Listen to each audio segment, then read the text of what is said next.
Welcome to the Europe Conversation. My guest this week is the EU Commissioner for Climate, Clean Growth and Net Zero, Wopke Hoodstra.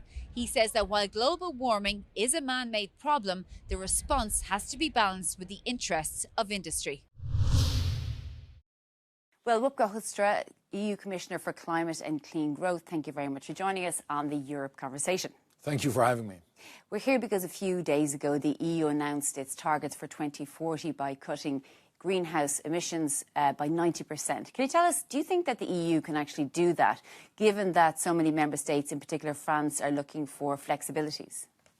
I think we can, and I think we should, if we manage to make sure this is a huge opportunity also for our businesses. By the way, that is precisely what France and others are asking for, and rightly so. This is not just about climate, it is as much about exposing us to future economic success and making sure we create more independence and never again become dependent on rogue states like Russia for something as important as our energy.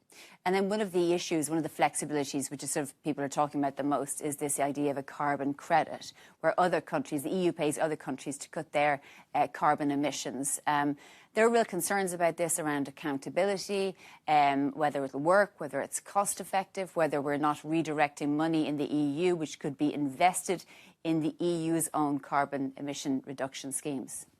Yeah, but let's be clear-eyed about what we're doing. The vast amount of effort and also money will be spent on clean tech, will be spent on batteries, on solar, on wind, on geothermal, all sorts of technologies that will help push for more economic growth and more jobs in Europe. That's one. Secondly, and next to that, if it is more cost-effective for our own companies to make sure that they go for part of the solution and part of the emission reductions outside of Europe, this is exactly what is opening the door for getting that. So it's not going to be mandatory, and companies will only go there if it is cost effective. Even the EU, the European Scientific Advisory Board on Climate Change, has advised against this, and also saying that those countries, that often developing countries, won't meet their climate targets under the Paris Accord because of this. Well, I think actually it's something different, and also the advisory board, the scientists are telling us something different. They in itself like the idea of carbon credits and doing exactly this. They're just saying it should not be part of the 90%, it should be on top of it. So that I think is an extremely important distinction. Secondly, in this hugely complicated geopolitical world, there is a lot of value also for us in building more bridges with our friends in Africa and Latin America and other places. And this is something they're advocating for. This is something they like. They often lack the capital, they often lack the opportunity. Wouldn't it be great if our companies actually build these bridges, make money, and manage this problem and help to basically drive down emissions at the same time? But is it not the case, though, those countries, their economic growth may be slowed because they have to take into account their own carbon emissions as well as the ones they're receiving money for from the European Union, whereas the EU can then just pursue economic growth without impeded? So the presumption that underlies your question suggests actually that there is some sort of a discrepancy between on the one hand economic growth and on the other hand climate action. And our job is to make sure that we continue with climate action, but do so in a way that works for our people, works for our companies, and works for our economy. Personally, I think that is very much doable. But we need to make sure that on top of this, setting this target, we have the conversation about how European companies are going to be the winners of the future in clean tech, how we are much stricter about a level playing field that is fair to our companies rather than that they face unfair competition, particularly from China.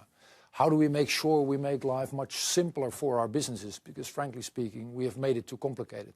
I suppose just one of the issues around this is that there's an anxiety that this is just another element of the chipping away at the Green Deal. I mean, we look at the Commission, for example, well, potentially getting rid of, I don't know if it is or not, the corporate greenwashing legislation. I mean, what is the position on that? Let's look into this specific proposal and what it is. On the one hand, it is clearly ambitious because of the true north it sets in terms of action. That helps, by the way, also for our companies because it gives predictability on where the European Union wants to go.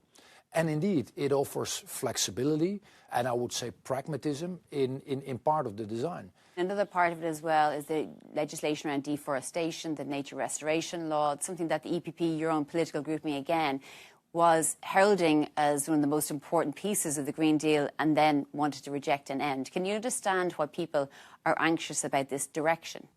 Again, what we need to make sure is that we become less one-dimensional in the whole conversation about climate and about all the topics related to this.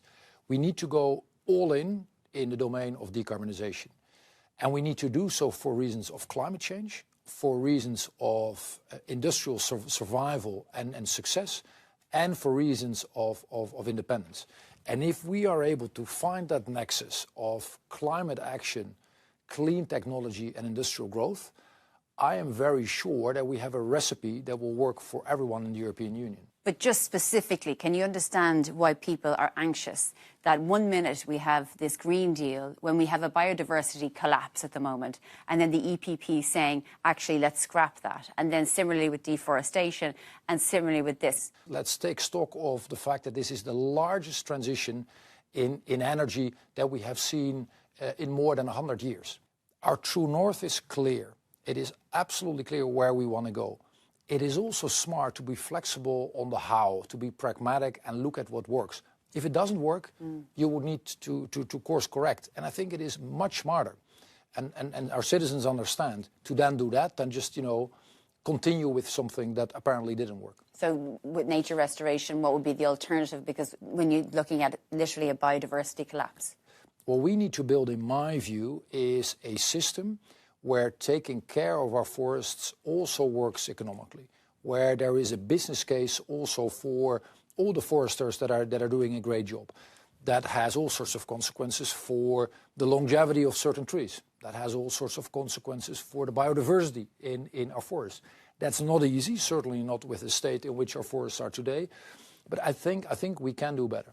You've said in the past a few times that you don't see global warming as a political issue. It shouldn't be, at least. But obviously it is, because you look at the European Parliament that has moved very much to the right, even the EPP when it comes to the climate issue.